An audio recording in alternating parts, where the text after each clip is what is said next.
Cette mère était en cours pour 300 amendes pour stationnement, mais alors sa fille a dit au juge qu'elle était affamée. Quand cette mère est arrivée en cour pour affronter des centaines de dollars d'amende pour stationnement, elle s'attendait sans doute au pire, mais lorsque sa fille a pris la parole, tout a changé. Pourquoi ? Eh bien, la petite fille a dit au juge qu'elle était affamée et cela a complètement attendri son cœur. Des milliers de personnes connaissent Frank Caprio comme étant le juge sans pitié de Cocteau Providence à la télévision. Cependant, son histoire remonte bien plus loin que cela. En effet, il a étudié le droit à l'école du soir tout en travaillant en tant que professeur et a été nommé à la barre en 1965.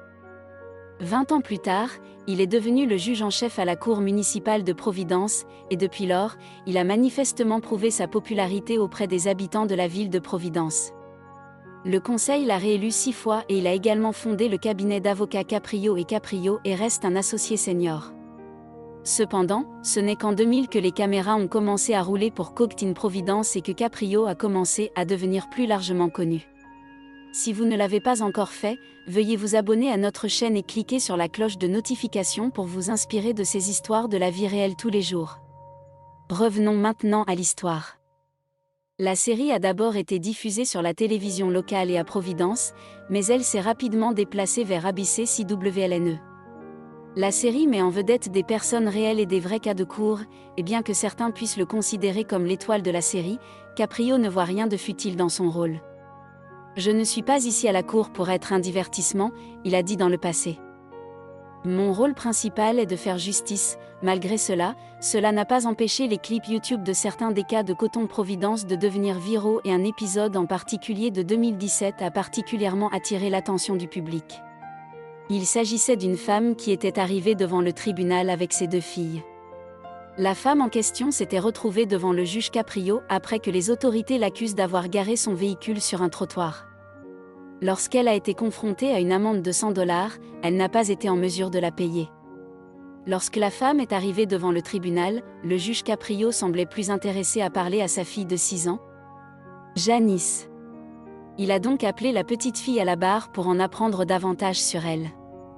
Il lui a demandé, par exemple, quelles étaient ses matières préférées à l'école et elle a répondu que c'était le mathématique et l'anglais. Alors qu'il tissait des liens, Caprio a continué en demandant à Janice ce qu'elle voulait être lorsqu'elle serait grande et lorsqu'elle lui a dit qu'elle voulait devenir un officier de police, il a souri et lui a dit qu'elle pouvait le faire. Elle voulait être enseignante et il était ravi qu'elle veuille le faire. C'est un très bon travail et ça lui permet d'aider les autres à améliorer leur vie. Oui. En cette occasion, Caprio avait besoin de l'aide de Janice, mais d'une manière différente. Il voulait qu'elle juge sa mère de manière juste et honnête, et heureusement, la petite fille intelligente a accepté sa proposition. Après avoir décrit les accusations contre sa mère, Caprio a demandé à la défenderesse si elle avait une explication.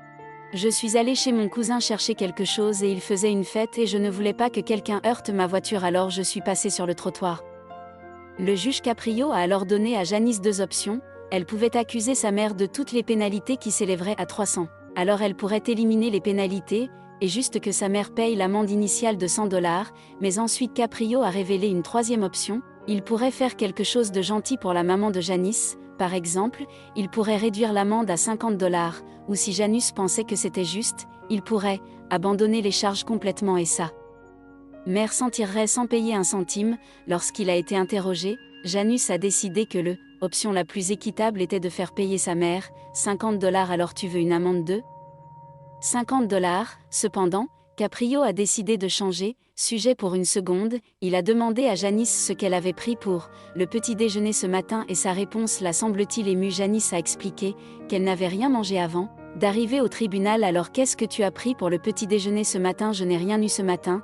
Il s'agissait d'une petite fille qui a été reconnue coupable.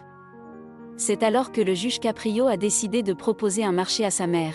Si elle acceptait d'acheter le petit déjeuner à ses enfants après son audience, il rejetterait l'affaire et n'imposerait pas de peine. Si elle vous achète un petit déjeuner, la charge sera annulée. Si vous dites que c'est OK, mais que ce n'est pas OK, elle devra payer 50 $. Que pensez-vous? Face à cette autre option, Janice a accepté que l'offre de petit déjeuner était la meilleure option. Après avoir donné un chaleureux câlin au juge Caprio, elle s'est dirigée vers la sortie de la salle d'audience avec sa famille. Sans surprise, ce touchant jugement a été très populaire auprès des spectateurs de Cooked in Providence et la vidéo a commencé à circuler en ligne. L'une des clips YouTube a accumulé plus de 500 000 vues. De plus, ceux qui ont regardé la vidéo étaient pleins d'éloges pour le juge Caprio et sa décision. C'est génial de voir ça, a écrit un utilisateur de YouTube, qui est ce gars et comment puis-je voter pour lui? Ce genre de compassion est nécessaire partout. Je souhaite qu'il y ait plus de compassion dans le monde et que nous nous tenions les uns les autres pour nous aider plutôt que de simplement appliquer des punitions sévères, a ajouté un autre.